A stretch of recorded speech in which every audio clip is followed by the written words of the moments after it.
Hi friends, my name is Chaitanya Patki and welcome back to my YouTube channel. The game actually didn't went according to plan for Team India, but it went exactly according to the plan for the Aussies as well as for Steve Smith, who has vindicated the stand of chief selectors of Cricket Australia that he is an able captain, and there is no doubt in his captaincy skills and ability that he has fashioned one of Australia's most memorable victories in the subcontinent and especially on the Indian pitches, as Australia have hammered India by 9 wickets and finished the test match in just under 2.5 days in Indore. So about the pitch we will talk about it later, but I want to talk about more specifically Nathan Lyon. He has put in a magnificent performance, 8 wicket in the Indian second innings, and Rohit Sharma aptly said in the press conference, post-match press conference, that he has not faced Shane Warne, but for him the greatest spinner of for Australia it's Nathan Lyon, and yes, he has proved constantly that he is a threat on Indian pitches. As I said in my previous video in 2013 and 2017, who can forget his performance in the 2017 Bangalore Test, which India famously won. So he showed sparks in Ranchi and Dharmashala as well. In the 2017 tour, first test he was brilliant. He took a 5-wicket haul in the second innings as well, and 8 wickets in the second innings of the Indore test.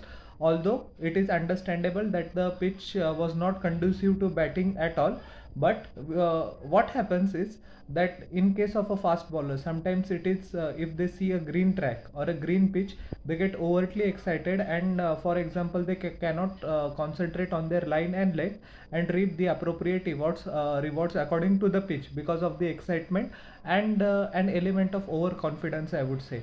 But Nathan Lyon actually knew that he just needs to pitch the ball at the right areas, and he was very clever. He was not actually very fuller as compared to Ravichandran Ashwin in this game, which gave the Australian batsman, particularly in the second innings, Travis Head and Marnus Labuschagne to sweep, which actually they employed to a good use. So that is the difference between the Delhi Test and the third Test in Indore.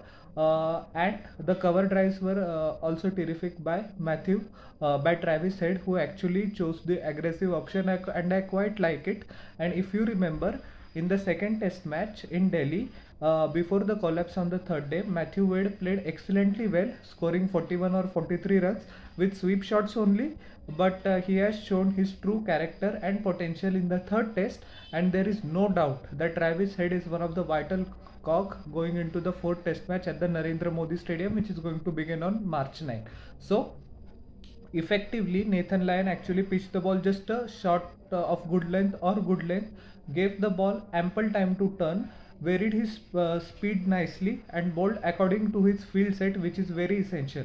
And one of the most important catches in the second innings was taken by Usman Khwaja when he just spectacularly dived to his left at forward at the square leg region. At the mid-wicket region, and took a brilliant 200 stunner of Mitchell Stark's bowling. Actually, Shreyas Iyer played very well for his 32 odd. He was taking the attack to the hero of the first innings for Australia, Matthew Kuhnemann, and it looked that the target of 120 to 150 would have been enough on that pitch. Now many people won't agree with my statement that Australia chased down 76 with just 1 wicket down. So how could 150 could have been effective? But cricket is a psychological game as well as a physical game. 150 on that sort of a track would always have demons in the mind of the batsman. So India could have been with a chance. And although the Indian bowlers were very unlucky at the start of the fourth innings, the Australia's second innings, that Ravindra Jadeja actually bowled magnificently, beat the outside the off stump edges couple of times of batsmen. Ravichandran Ashwin got brilliantly Usman Khwaja in the very first over of the morning, but that was it. No further breakthroughs for India, and it was excellent consolidation in the crease by Labuschagne and Travis Head respectively. So I was just telling about Nathan Lyon that good length, short of good length can be an option, varying a speed can be an option, effective use of the crease is also a good ploy to combat the Indians batsmen, especially as they have a tendency to come down the track and negate the spin, as we saw Cheteshwar Pujara doing it successfully in the 2018-2019 Border Gavaskar Trophy in Australia, which yielded handsome dividends for him. So he is a very street smart bowler, Nathan Lyon, and he deserves all his success. Now he has surpassed the late great Shane Warne, which I consider, in my opinion, to be the greatest spinner of all time.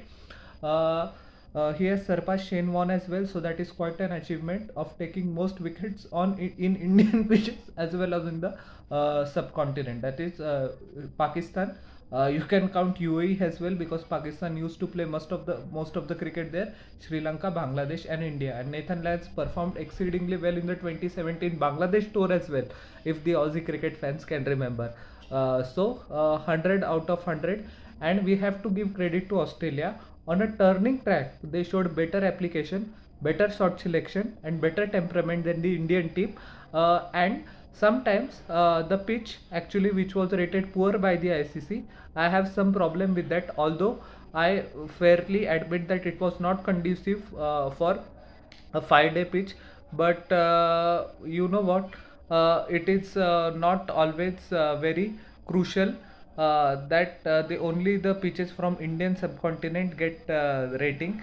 So I have, if the Mr. Gavaskar pointed out rightly, that during the Gabba as well, Gabba pitch was absolutely a nightmare to bat on in the 2021 series, but it didn't actually get any rating from the ICC. So that game that the ICC is playing, I know what is that, but we won't go into that.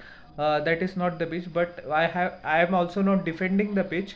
The pitch should have broke or turned open or assisted the spinner better on the third or fourth day.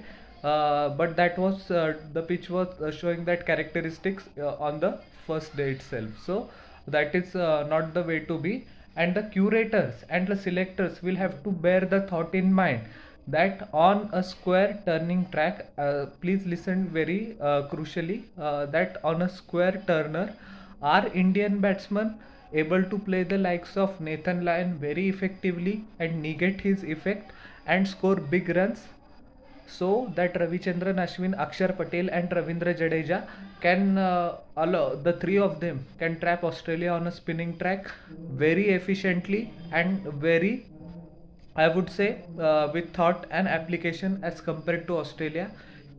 अगर Indian batsman ने अच्छा application नहीं दिखाया और spinning track despite being growing up on सब continent और home pitches की ज़्यादा नॉलेज होते हुए भी ऑस्ट्रेलियन बैट्समैन से, सो क्या ये अपने क्यूरेटर्स को नहीं समझना चाहिए, क्या ये अपने टीम मैनेजमेंट को नहीं समझना चाहिए? तो that is the very pertinent question, because Australia हमसे अच्छा खेल गई, so that always hurts on a spinning track, on a square turner. Indian batsmen always are the best players of spin bowlers, and that should be that way. Unfortunately, due to the advent of IPL, now I am not blaming IPL at all, or due to the advent of more white ball cricket, Indian batsmen are not being able to play quality spin very nicely.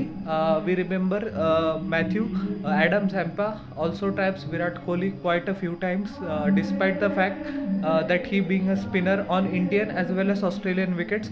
So that is always a cause of concern.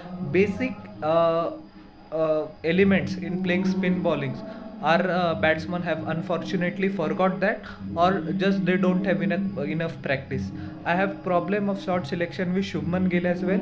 It is easy to and I know his thought process, that he just wanted to put pressure on the bowler straight away, but that track demanded more patience, more application, and more persistence. So that is not the way to go at all on this sort of a track, and hopefully he will learn from his mistakes in the fourth test at the Narendra Modi Stadium in Motera, Ahmedabad. So as well as Rohit Sharma, I have to point it out, in the first innings it was a horrible shot that he played of Kuhneman, and there are question marks over the place of Shrikar Bharat as well. He has been decent behind the wickets, but his batting is nowhere near up to the mark that it should be, and hence Team India is desperately missing Rishabh Pant's firepower in the middle order. In my humble opinion and in my estimation, the knocks that he's played overseas in England, in Australia, in South Africa, against the West Indies at home, against Sri Lanka. He is the best wicketkeeper batsman or the greatest wicketkeeper batsman of all time in the test arena. His record is even better than MSD, so that is going to be a controversial statement, but I think that is my fair assessment, and most of the fans would agree that MSD's place is very top of the pinnacle of Indian cricket, but Rishabh Pant's contribution with the bat, especially in Sena countries, has been more effective than Mr. Dhoni's in his entire career. So we are missing him, and hopefully Rishabh Pant recovers very well. He's doing good. His mobility has increased, so that is always a good sign for the Indian team. And we actually, if unfortunately Shrikar Bharat doesn't perform in the fourth test, then the pressure will be on him and the selectors to try out Ishan Kishan, who we have to remember is a substitute keeper and understudy in the test format to Shrikar Bharat. So that is also a possibility that could be explored upon, not in the fourth test, but if Shrikar Bharat doesn't perform in the fourth one, then selectors will have to make that tough call, because in 3 of the test matches, unfortunately Shrikar Bharat has not shown any spark with the bat. That I'm saying, although he's a fantastic player, he has a proven domestic record, but he has fallen short of proving himself with the bat at the international stage. So these are the factors that need to be taken into consideration by the selectors, by batting coach Vikram Rathore as well as head coach Rahul Dravid, as India go into the fourth test as favourites, mind you.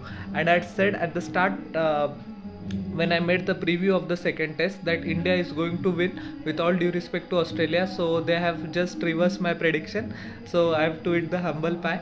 But anyways, India is always a formidable force at home, nobody can deny it, and I think it is one of the greatest challenges, not only in cricket but across sports, that defeating India in India is a very very tough thing to do. Just like defeating Rafael Nadal at Roland Garros or Djokovic at Wimbledon. So yes, that is one of the great challenges in sport. And although Australia literally humbled India by 9 wickets, I think India has a massive chance to come back. We have to also, the fate is in our hand as for the World Test Championship, which is going to take place in July, I guess, at the Oval.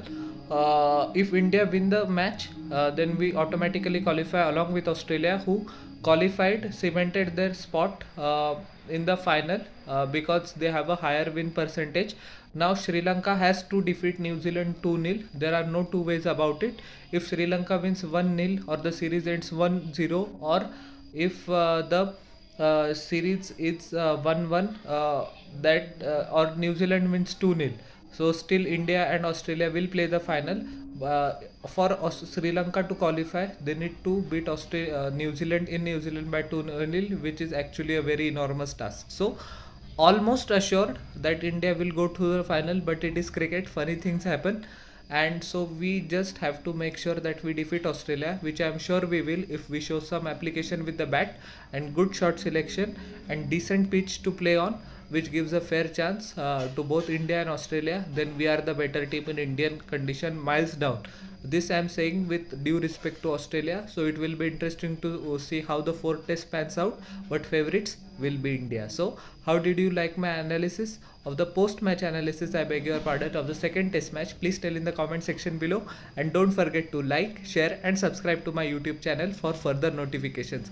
Please share your comments in the comment box, and please I am asking for suggestion, what kind of suggestion you would like to see, what kind of changes you would like to see in my YouTube videos, so that I can be more accessible to you, and your opinion, the opinion of the audience always matters to me a lot. But I humbly request you once again, please subscribe. We'll meet in the next video. Till then everyone, bye.